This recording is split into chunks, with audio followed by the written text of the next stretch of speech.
So, good day everyone.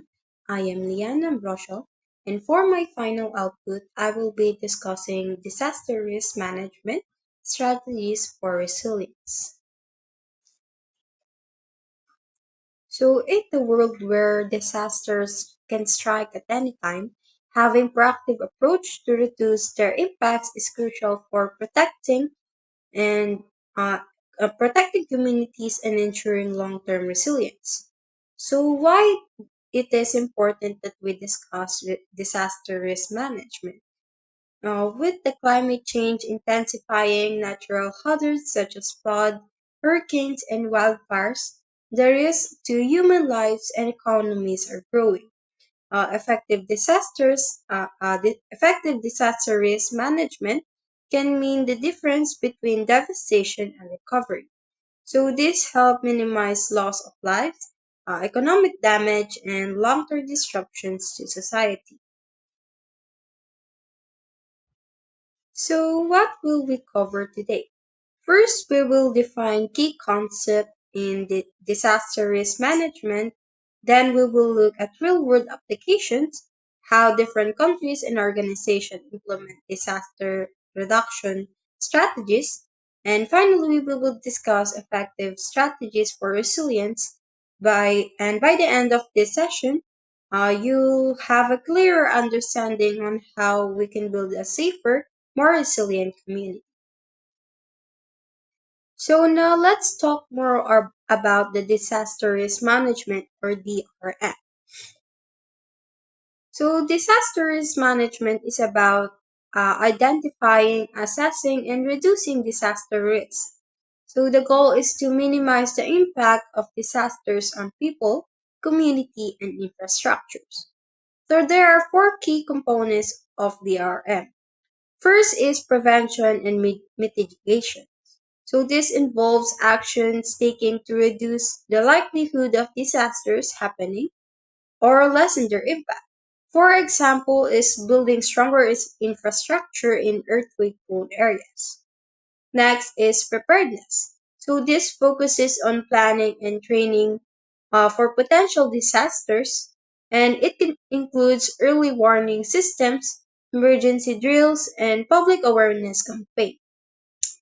The third one is response. So this is the immediate action taken after the disaster occurs. So such as search and rescue operations, emergency relief, and medical aid. And lastly, the recovery. So this involves rebuilding and restoring affected communities, ensuring long-term resilience and reducing future risks. A great example of a global effort in disaster risk management is the Sendai Framework for the Disaster Risk Reduction 2015 to 2030. So this framework adopted by the United Nations focuses on strengthening disaster resilience worldwide by improving risk assessment, early warning systems, and community preparedness.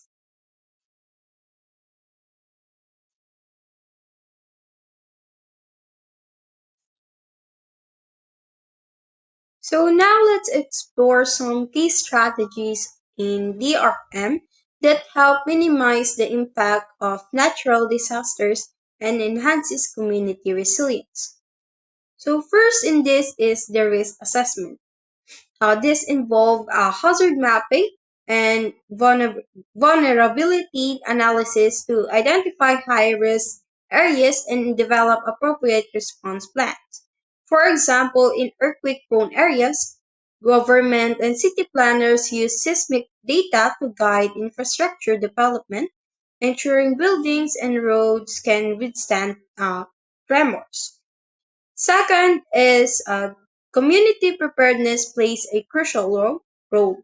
So educating the public, conducting regular drills, and implementing early warning system can save lives. So a great example is in Japan, where earthquake drills are a routine part of their life, and their advanced tsunami warning system gave people crucial time to evacuate. And lastly is the resilient infrastructure. This The strong building codes and sustainable urban planning can reduce damage and loss of life. So one successful example is in the Netherlands, where innovative flood resistance housing and water management system help protect communities from rising sea levels and extreme weather events. So by integrating this strategy, we can build a more safer and more resilient society uh, that are better to prepare to handle disasters. So now that we understand the principle of DRM, let's explore how they apply in real-world situations, along with the challenges that comes with implementation. So for our current issue, first, climate change is intensifying disasters. Storms are becoming stronger, droughts are lasting longer, and extreme weather events are more frequent. This put millions at risk every year. And additionally, rapid urbanization, especially in unplanned settlements, increase vulnerability by placing more people in hazard-prone areas without adequate infrastructure or safety measures. So, but despite these challenges, there are some programs that have made a significant impact. So uh, in the Philippines, Project NOAA has improved flood risk management through real-time monitoring and early warning systems, saving lives during typhoon.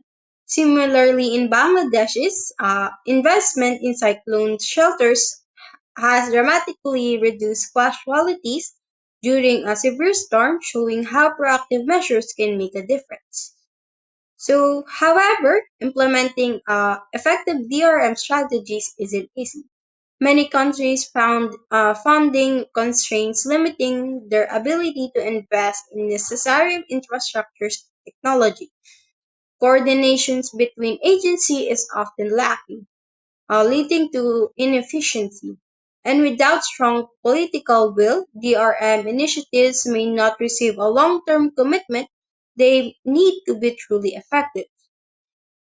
So, in conclusion, disaster risk management is not just about responding to disasters. It is about proactive planning and preparedness to to minimize their impacts. So the key strategies include risk assessment, ensuring communities are prepared, and building resilient infrastructures can withstand future challenge. So by integrating this approach, we can reduce disaster-related losses and improve global resilience. So, but the DRM isn't just the responsibility of governments or large organizations. So, this requires collective actions. We can all contribute by advocating for stronger DRM policies, supporting initiatives that enhance community preparedness, and stay informative about risks in our own regions.